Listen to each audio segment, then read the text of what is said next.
Rohtak police अधीक्षक Shri Narendra Bijaniya sir के आदेशानुसार और दिशा निर्देश के अनुसार रोहतक में जो भी क्राइम हो रहा है उसको त्वरित गति से डिटेक्ट करने के लिए हमारा क्राइम टीम और सारे थाना का स्टाफ का प्रयास जारी था। तो उसमें कुछ सफलताएं प्राप्त हुई है जो आपसे शेयर करने के लिए एक कॉन्फ्रेंस रखा है। तो पहला चीज़ है कि किसी मुकदमा में इन्वेस्टिगेशन के दौरान हमारा CA2 का इंचार्ज साहब जो है, जो SI सतीश जी जो मेरे साथ बैठा है, उनको सूचना मिला था कि कोई बड़ी मात्रा में वेपन्स किसी गाड़ी में जा रहा था।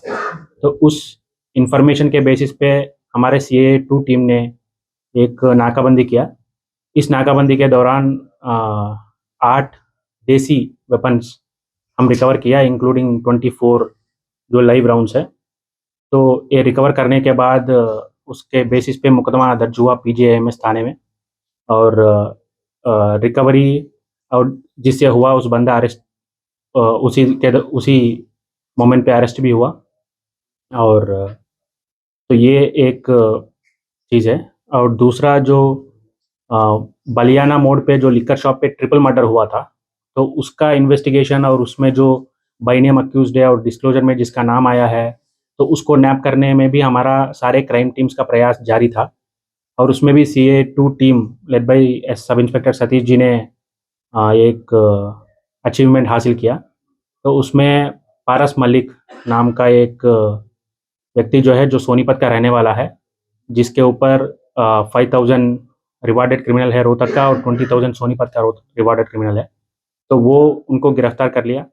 उनका 6 दिन का रिमांड हमने कोर्ट से हासिल किया, और पूछताछ और आगे का इन्वेस्टिगेशन प्रक्रिया दोनों केसेस में जारी है। तो हमारा प्रयास ये रहेगा कि कहीं पर भी कुछ रिकवरी हुआ वेपन्स का या ड्रग्स का, कहीं पर भी उसका पूरा चेन में जो भी इन्वॉल्व है, अगर कोई भी क्रिमिनल अरेस्ट हुआ तो उसको मदद करने में जो भी इन्वॉल्व है, उसका क्राइम को फैसिलिटेट करने में उसका इन्वॉल्वमेंट क्या है, ये भी प्रूव करना हमारा जिम्मेदार है। तो उस दिशा में सीनियर्स के आदेशानुसार और डायरेक्शंस के अनुसार हम काम कर रहे हैं। तो इस केस में भी जैसा 8 वेपन्स और 24 लाइव राउंड्स गिरफ्तार हुआ, तो हमारा जिम्मेदार ये बनेगा कि ये कहाँ से ये वेपन्स इतनी बड़ी मात्रा में आया और आ रही है, और इसको यहाँ डिस्ट्रीब्यूट करने वाले कौन है, मैन्युफैक्चरिंग फैसिलिटी कहाँ है, ये सारे हम as a part of investigation इस पे प्रूव करेंगे। किस तरह के मामले हैं सर? सॉरी, किस तरह के मामले हैं इस पर जो अरेस्ट हुआ है? जो 8 वेपन से अरेस्ट हुआ, तो उनके खिलाफ एक मुकदमा था जो आर्म्स एक्ट का ही था। इसके अलावा उनके ऊपर एक ही मुकदमा था। सर, जो संजय रिटोली का साथी होता है जी, पर्टिकुलर डिटेल्स में जाना मुझे नहीं लगता कि वो ज़रूरी है, लेकिन ये एक थीम हम ऑब्जर्व कर रहे हैं कि किसी न किसी, स्पेशली जो युवक जो है 18 साल और 30-40 साल उसके बीच में जो है, तो किसी न किसी बहकाव में आके अपना गैंग बनाने की चक्कर में, या किसी और गैंग से खुद को प्रोटेक्ट करने के चक्कर में वेपन्स को प्रोक्योर करने का जो इरादा है, तो कहीं न कहीं हमको दिख रही है। तो उस पे हम भी लगातार इन्फॉर्मेशन भी कलेक्ट कर रहे हैं, हमारा क्राइम टीम लगातार काम कर रहे हैं, उस काम करने के दौरान ही ये सफलता मिला है। लेकिन उस कैटेगरी का जो यूथ है, उनको मैं यही कहना चाहता हूँ कि अगर आपको लगा कि किसी और से आपको थ्रेट है, तो पुलिस का रिस्पॉन्सिबिलिटी बनता है कि आपको प्रोटेक्शन दे और आपका लिबर्टी और सेफ्टी एंड सिक्योरिटी का ख्याल रखे। और कहीं पर भी आपको अगर ऐसी इन्फॉर्मेशन मिली जिसके पास वेपन है, जो वेपन्स प्रोक्योर कर रहा है और प्रोक्योर करने की प्लानिंग में है, तो तुरंत आप संबंधित क्षेत्राधिकार का जो थाना है वहाँ, या हमारा क्राइम टीम्स को सूचना दें। हम ये सुनिश्चित करेंगे कि आपका जो नाम और डिटेल्स है वो सीक्रेट रहे, और आपको कोई थ्रेट ना पहुंचाए, और आपको भी इंसेंटिवाइज करने की प्लान हम करेंगे। ट्रिपल मर्डर केस में जो पारस मलिक को अरेस्ट किया गया है, तो उसका कितना रोल था, किस लेवल का रोल था, और जो गिरोह का सरगना जो है राहुल अलियास बाबा, उसका कितना करीबी रहा है?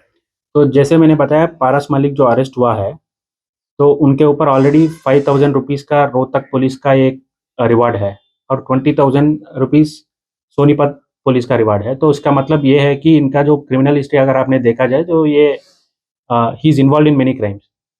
तो इनका एग्जैक्ट रोल क्या है, ये मैटर ऑफ इन्वेस्टिगेशन है, तो अभी क्लियर नहीं हो पाए, इसलिए हमने 6 दिन का रिमांड भी लिया है, तो इसमें सारी चीज़ क्लियर कर देंगे। जैसे कोई वेपन भी रिकवर हुआ है हाथ से?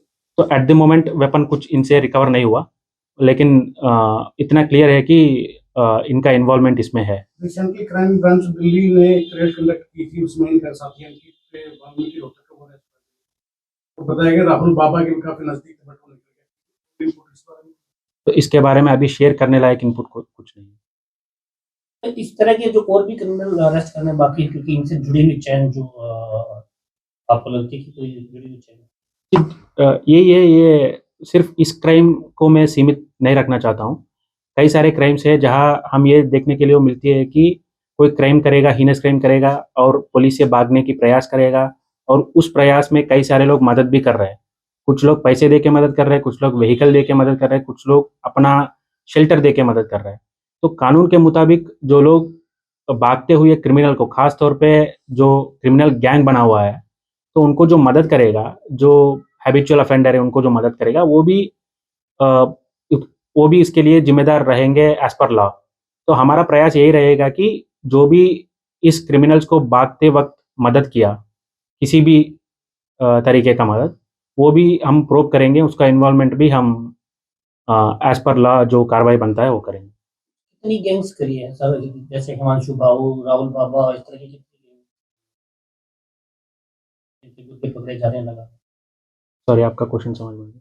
रोहतक की अगर बात करें, हरियाणा के आसपास की बात करें, तो कितनी गैंग्स करी है यहाँ पर बताई जा रही है? क्योंकि नए नए बच्चों को जो आपने कहा कि नए नए बच्चों को भी आपने एक संदेश दिया कि तो सक्रिय गैंग का कुछ नंबर ऐसा बोलना मुश्किल है और ठीक भी नहीं है।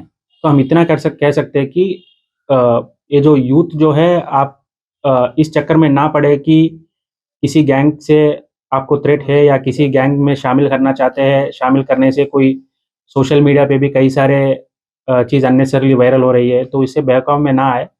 तो इतना ही कहना है था कि अगर आपको कुछ इन्फॉर्मेशन पता है जो आपके साथी इस लाइन में चल रहा है, वेपन्स प्रोक्योर कर रहा है अपना गैंग बनाने की या छोटी सी क्राइम करने की चक्कर में है, तो आप उसका सूचना अगर पुलिस को पहुंचा दे, वो ये रहेगा कि उनको थोड़ा मदद ही किया होगा आपने।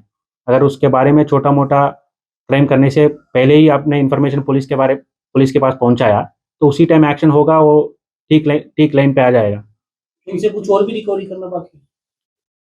इन्वेस्टिगेशन पे अगर हमको लगा कि इसने और भी वेपन्स प्रोक्योर किया, ज़रूर उसको रिकवर करना हमारा रिस्पॉन्सिबिलिटी बनता है। एक रिसेंटली देखने को मिला है सर कि जो बड़े गैंगस्टर हैं, चाहे बिश्नोई ग्रुप का बात कर लीजिए, चाहे हिमांशु बाबू का या बाबा गैंग का, नए लड़कों को खासतौर से एसोसिएट करते हैं, सोशल मीडिया का खासतौर से सहारा लेना, लाइक इंस्टाग्राम। इस पे चेक लग के नए लड़के के इन्फ्लुएंस में ना आए, उसको लेकर आप लोगों की कोई प्लानिंग है क्या? तो पहला चीज़ जो है, जो मैंने बताया, ये उसका एक पार्ट है। दूसरा चीज़ है कि सोशल मीडिया में जो एक्टिविटी हो रही है, हम लगातार मॉनिटर कर रहे हैं। अगर हमको ऐसा सस्पिशियस लगा कि किसी क्राइम करने की प्रिपरेशन में कोई है, तो उस पर हम डेफ़िनेटली उसके इन्फॉर्मेशन कलेक्ट करना, जो भी कार्रवाई बनता है, हमारा क्राइम टीम्स उस पे काम कर रही है। पिछले वक्त में हरियाणा पुलिस ने एक स्पेशल कैंपेन चलाया था इस दिशा में कि जो फॉलो करते हैं लोगों या लाइक करते हैं इनके पेजेस को, उनके ऊपर कार्रवाई करने के लिए, खासतौर से टीनेज बच्चे। तो ऐसा कोई अभियान टाइप का नहीं है, बट सोशल मीडिया पे जो इस लाइन का जो एक्टिविटी हो रही है, वो हमारा रडार में है, हम मॉनिटर कर रही है। जैसा ही हमको लगा कि कोई किसी व्यक्ति क्राइम करने की प्रिपरेशन में है, हम उस पे रिक्वायर्ड एक्शन ले रहे हैं। तो कहाँ से गिरफ्तार किए गए? पारस मलिक खरावट से गिरफ्तार हुआ।